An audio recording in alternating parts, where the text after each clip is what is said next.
Once upon a time, we lived in an economy of financial growth and prosperity. This was called the Great Moderation, the misguided belief by most economists, policymakers, and central banks that we have transformed into a new world of never-ending growth and prosperity. This was seen by robust and steady GDP growth, by low and controlled inflation, by low unemployment, and controlled and low financial volatility. But the Great Recession in 2007-2008, the Great Crash, broke this illusion. A few $100 billion of losses in the financial sector cascaded into $5 trillion of losses in world GDP and almost $30 trillion losses in global stock market. So the understanding of this Great Recession was that this was completely surprising. This came out of the blue. This was like the wrath of the God. There was no responsibility. So as a reflection of this, we started the Financial Crisis Observatory. We had the goal to diagnose in real time financial bubbles and identify in advance their critical time.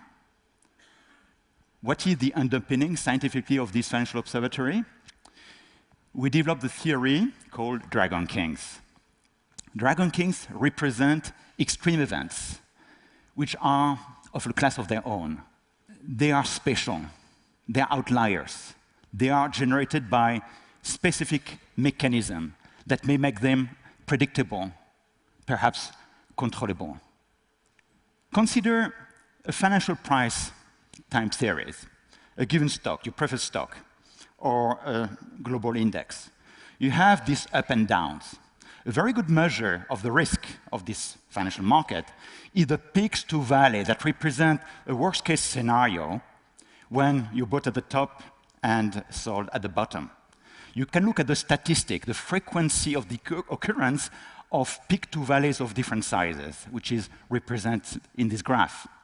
Now, interestingly, 99% of the peak to valleys of different amplitudes can be represented by a universal power law represented by this red line here. More interestingly, there are outliers, there are exceptions, which are above this red line, occur 100 times more frequently, at least, than the extrapolation would predict them to occur based on the calibration of the 99% remaining peak to valleys. They are due to transient dependencies such that a loss is followed by a loss, which is followed by a loss, which is followed by a loss. This kind of dependencies are largely missed by standard risk management tools, which ignore them and see lizard while they should see Dragon Kings. The root mechanism of a Dragon King is a slow maturation towards instability, which is the bubble, and the climax of the bubble is often the crash. This is similar to the slow heating of water in this test tube, reaching the boiling point, where the instability of the water occurs, and you have the phase transition to vapor. And this process, which is absolutely nonlinear, cannot be predicted by standard techniques, is the reflection of a collective emergent behavior, which is fundamentally endogenous. So the cause of the crash, the cause of the crisis, has to be found in the inner instability of the system, and any tiny perturbation will make this instability occur. Now, some of you may have come to your mind that is this not related to the black swan concept you have heard about frequently? Remember, black swan is this rare bird that you see once and suddenly shattered your belief that all swans should be white. So it captured the idea of unpredictability, unknowability, that the extreme events are fundamentally unknowable. Nothing can be further from the Dragon King concept I propose, which is exactly the opposite, that most extreme events are actually knowable and predictable. So we can be empowered and take responsibility and make prediction about them. So let's have my Dragon King burn this black swan concept. There are many early warning signals that are predicted by this theory. Let me just focus on one of them, the super exponential growth with positive feedback. What does it mean? Imagine you have an investment that returns the first year 5%, the second year 10%, the third year 20%, the next year 40%. Is that not marvelous?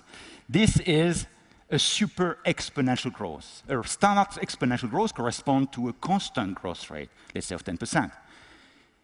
The point is that many times during bubbles, there are positive feedbacks, which can be of many times, such that a previous growth enhance, push forward, increase the next growth through this kind of super exponential growth, which is very transient, not sustainable. And the key idea is that the mathematical solution of this class of models exhibit finite time singularities, which means that there is a critical time where the system will break, will change regime. It may be a crash, it may be just a plateau, something else. And the key idea is that the critical time, the information about the critical time is contained in the early development of this super exponential growth. We have applied this theory early on, that was our first success, to the diagnostic of the rupture of key elements on the Ariane rocket. Using acoustic emission, this little noise that you hear a structure emit, sing to you when they are stressed and reveal the damage going on. There's a collective phenomenon of positive feedback. The more damage gives the more damage. So you can actually predict, within, of course, a probability band, when the rupture will occur. So this is now so successful that it is used in the industrial phase of qualifying the flight. Perhaps more surprisingly, the same type of theory applies to biology and medicine, parturition, the act of giving birth, epileptic seizures. From 7 months of pregnancy, a mother starts to feel episodic, precursory contraction of the uterus that are the sign of these maturations towards the instability, giving birth to the baby, the Dragon King. So if you measure the precursor signal, you can actually identify pre- and post-maturity problems in advance. Epileptic seizures also come in a large variety of size, and when the brain goes to a supercritical state, you have Dragon Kings, which have a degree of predictability, and this can help the patient to deal with this illness. We have applied this theory to many systems, landslides, glacier collapse, even to the dynamics of prediction of success, blockbusters, YouTube videos, movies, and so on. But perhaps the most important application is for finance. And this theory illuminates, I believe, the deep reason for the financial crisis that we have gone through. This is rooted in 30 years of history of bubbles, starting in 1980 with a global bubble crashing in 1987, followed by many other bubbles. The biggest one was the new economy internet bubble in 2000, crashing in 2000, the real estate bubbles in many countries, financial derivative bubbles everywhere, stock market bubbles also everywhere, commodity and oil bubbles, debt and credit bubbles, bubbles, bubbles, bubbles.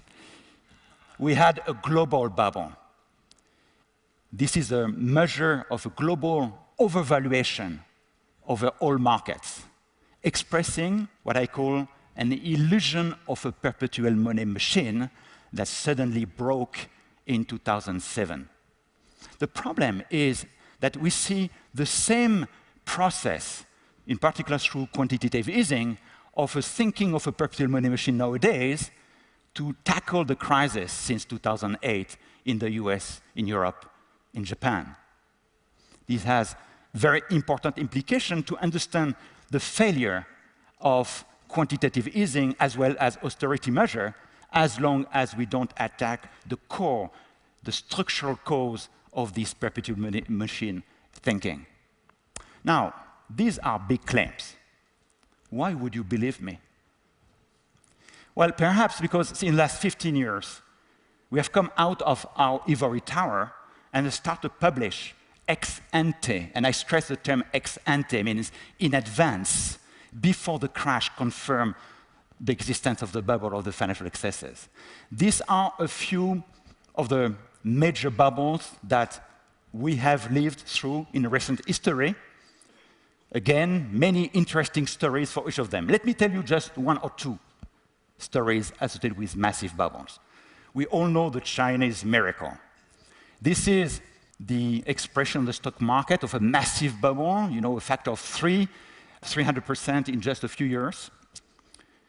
In September 2007, I was invited as the keynote speaker of a macro hedge fund management conference, and I showed to the conference a prediction that by the end of 2007, this bubble would change regime. There might be a crash, certainly not sustainable. Now, how do you believe the very smart, very motivated, very informed macro hedge fund managers reacted to this prediction? You know, they had made billions just surfing this bubble until now. They told me, Didier, yeah, the market might be overvalued, but you forget something. There is the Beijing Olympic Games coming in August 2008, and it's very clear that the Chinese government is controlling the economy and is doing what it takes to also avoid any waves and control the stock market. 3 weeks after my presentation, the market lost 20% and went through a phase of volatility, upheaval, and the total market lost 70% until the end of the year. So how can we be so collectively wrong by misreading or ignoring the science of the fact that when an instability has developed and the system is ripe, any perturbation makes it essentially impossible to control? The Chinese market collapsed, but it rebounded. In 2009, we also identified that this new bubble, smaller one, was unsustainable. So we published, again, a prediction in advance, stating that by August 2009, the market will correct, will not continue on this track. Our critics, reading the prediction, said, no, it's not impossible. The Chinese government is there. They have learned the lesson. They will control. They want to benefit from the growth. Perhaps these critics has not learned the lesson previously. So the crisis did occur. The market corrected. The same critics then said, ah, yes, but you published your prediction. You influenced the market. It was not a prediction. Maybe I'm very powerful then. Now, this is interesting. It shows that it's essentially impossible until now to develop a science of economics because we are sentient beings who anticipate, and there is a problem of self-fulfilling prophecies. So we invented a new way of doing science. We created the financial bubble experiment. The idea is the following. We monitor the markets. We identify excesses, bubbles. We do our work. We write a report in which we put our prediction of the critical time. We don't release the report. It's kept secret. But with modern encrypting techniques, we have a hash, we publish a public key, and 6 months later, we release the report. And there is authentication. And all this is done on an international archive, so that we cannot be accused of just releasing the successes. Let me tease you with a very recent analysis. 17th of May 2013, just 2 weeks ago, we identified that the US stock market was an unsustainable path, and we released this on our website, the 21st of May, that there will be a change of regime. The next day, the market started to change regime, course.